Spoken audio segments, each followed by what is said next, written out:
and welcome to the fragrant world of Melanie Jane. I'm so excited to share with you this beautiful recipe for a moisturizing lip balm. I used to make this when I used to sell my products at the Arte market, and especially at Christmas time. They were a no-brainer to buy like a little gift for somebody. They were absolutely beautiful. And I'm going to show you how to make one in just 4 steps and with just 4 ingredients. It's so simple, and I'm telling you, people will go crazy for this if you start making it. I've got some little samples of lip balm pots that you can use. There's different ones that you can use. I'll show you. These ones are these are violet glass. They're not actually black, they're actually violet, and if you hold them up to the light you can see. And these I love very, very much, these pots, because they actually preserve and keep the integrity of the oil for a lot longer than it would be if you were to use, let's say, a little pot like this. But of course, these are a lot more cost effective, so that's fine if you want to use these. Then there's also some little plastic ones that are absolutely fine. I've seen people use these. This is one of my favorites. It's so tiny, this tiny little pot. And then you can even use a tin. I like the tins, but the things with the lip balm is, especially if you live in a hot country like I do in Dubai, you will be tempted to put it in the fridge, and that's fine. But what happens is when you put something in the fridge, it has a tendency to create condensation, and when it's in a tin, the tin tends to, over time, go rusty. So of course, then you're going to have to throw the whole thing away. So think twice about using a tin. For me, I would prefer glass or one of the violet glass bottles.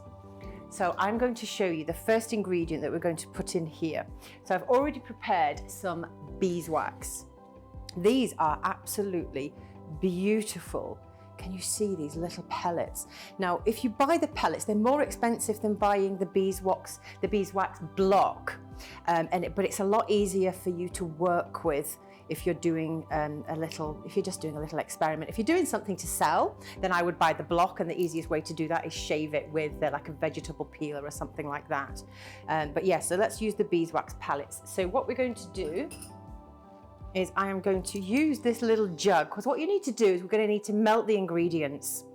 Okay, and we're going to do it like, is it called a bain-marie or a double boiler or something like that? We don't put it directly onto the stove, yeah, because it'll burn the ingredients. I'm going to show you the little pot that I'm going to put it on afterwards. I actually got these from the spice souk in Dubai, and I think they're actually used for coffee. They're actually used for coffee pots, but I like using them for my ingredients. So we're going to put in here, and the recipe is down below. So in here we have got 15 grams of beeswax. Make sure that you buy the yellow beeswax, not the white one, because it means that it's not been refined. Beeswax has beautiful emollient properties. And I've heard that plastic surgeons, or not just plastic surgeons, surgeons, you know, because they have problems with their hands being dry all the time, and they actually use beeswax to moisturize their hands because they're constantly washing them. So it's a great emollient. So then we're going to use some scales, and I'm going to use the next ingredient, which is cocoa butter. I am absolutely obsessed with cocoa butter. Oh my God, and it really does smell like chocolate, and it gives your lip balm. Some people just use 3 ingredients for a lip balm, and it might be just beeswax, oil, and then an essential oil. But the cocoa butter adds that little je ne sais quoi, and it makes it really creamy. And I'm telling you, if you make this recipe, your friends are absolutely going to love it. And if your customers as well, mine always did. So now we're going to add the cocoa butter, and we're just going to add 10 grams. Use the scales because it's a lot more accurate than using teaspoons or tablespoons. I've seen people do that, and you need to get this recipe right, because if you don't, then it can either be too soft or too hard, and the consistency isn't nice. So let's drop some in there. Now that was just 3 grams. What you can do with the cocoa butter, break it down into little chunks, because you see, if you break it down like this, it melts a lot quicker. So we're just using 10 grams of this. Let's see, that's 7 grams. You can use shea butter as well, but I'll tell you a little bit later when we start using shea butter why I don't like using it for the lip balms. It's a bit harder to work with when you actually melt it. So we've got 9 grams there. Let's add a little bit more. Just fluctuating. There we go. We've got 10 grams there. So now I am going to add some coconut oil. Now I want to show you a difference between coconut oil. This is a coconut oil I bought from the supermarket. I think the brand is called Parachute. It's not very expensive. If you want to go down the organic route, you can, but obviously this is much more cost effective. But what you can also get as well is this, and this is by the brand that I'm partnering with, actually, Aromatierra, and this is fractionated coconut oil. And can you see the difference? What happens with this? It's fractionated in that they use a fraction of it, so it doesn't go solid at room temperature, in the cold, sorry. So even if you were to put this in the fridge, it wouldn't go solid. But I prefer this if you're going to use it on your face, not so much for a lip balm. So now we're going to add the coconut oil. And in the coconut oil, I've been very specific about this. It's 88 grams, which is great because number 8 is my favorite number. Going to use the scales. I'm not going to use a jug. A scale is more accurate than a jug when you're measuring. And remember, when it comes to this lip balm, you need to be quite accurate for the consistency. You don't want it to be too soft, especially when you're in a hot country. So 88 grams, we're going to pour it in. We're going to be, what you could do, this is one thing that you could do actually, if you don't want to pour it from a big thing, you're a little bit scared, do it there to about 50 mils. 50 mils, approximately 50 grams-ish, probably a little bit less. So let's pour that in. Okay. And then it's 51 now. There we go.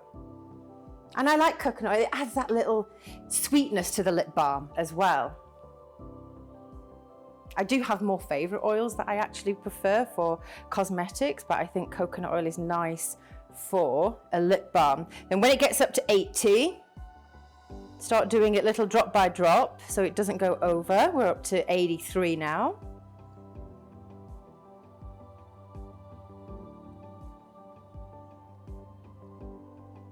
There we go.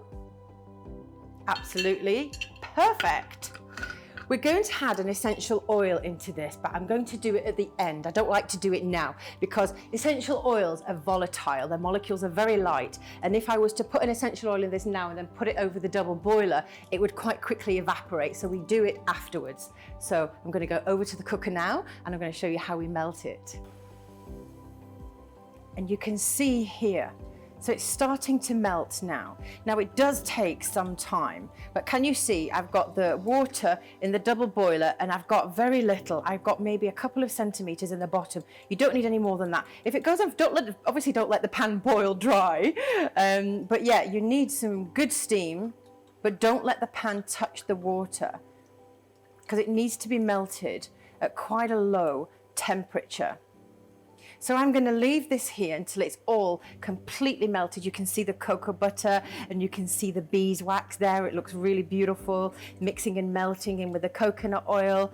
You don't need to keep stirring it. You can just leave it there and then just wait until it's melted. Give it a little stir. Once it's all completely melted, we're going to go back and add an essential oil.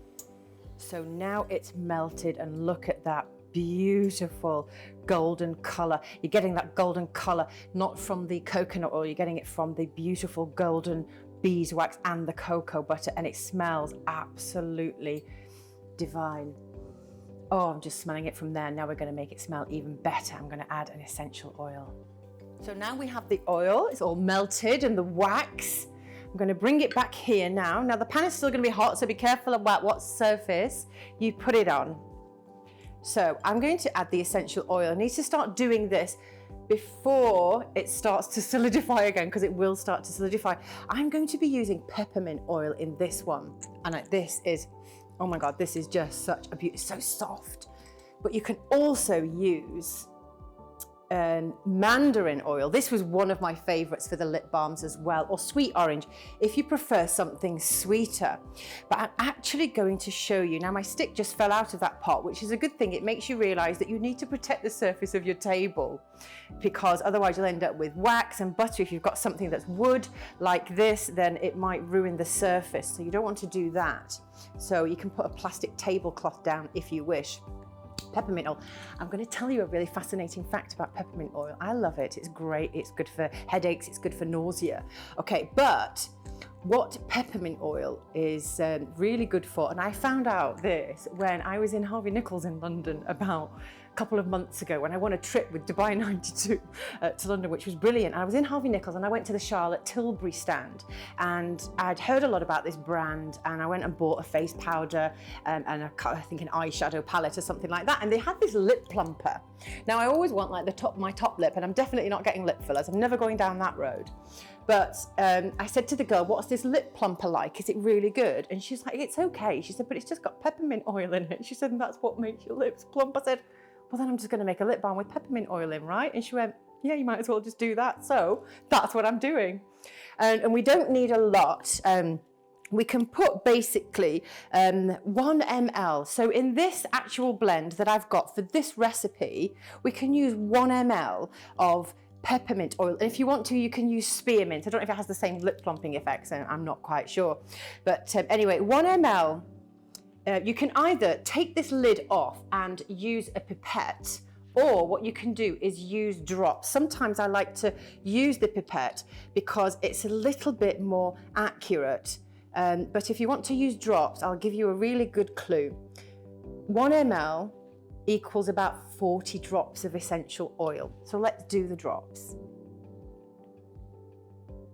2, 3, 4, 5, 6, 7, 8, 9, 10, 11, 12, 20, 21, 22, 23, 24, 25, 26, 28, 29, 30, 10 more. 2, 3, 4, 5, 6, 7, 8, 9, 10. Perfect. And that's all you need to do. Give it a nice stir. You need to do this really quickly. Now, because obviously the essential oil, it's a little bit cold, and peppermint in itself, because it's got menthol in it, tends to have a little bit of a cold effect. So it might start to get the mixture to solidify. So you need to start moving quickly now. So get your little lip balm pot, whichever one you want to use. And it's just so simple. And I'm going to put this in the bin now because I don't need it anymore. Put it on a flat surface, and you can do one of 2 things. You can either pour it directly from this, okay, and then you don't need to put the lid on immediately. Or what you can do is, if you're a little bit scared and you're using a tiny little pot, you can put it in a jug like this, and then put this to one side. I'm going to use this teeny tiny one. I really like this one. Children love this size, you know. And then that's all you need to do. And can you see now it's starting to solidify already around the edges? And you can use any of those that you wish to. Can you see in the jug as well how it's starting to solidify already on the jug? And if you're worried about this, you can always pop it back into the pot, put it back on the double boiler and let it melt again. That's why you need to start working quite quickly. Or if you wanted to, you know, you can just dig it out with your fingers and put it all over your lips. And that's it. That is my absolutely fabulous secret recipe, no secret anymore, beautiful, nourishing lip balm. You're welcome.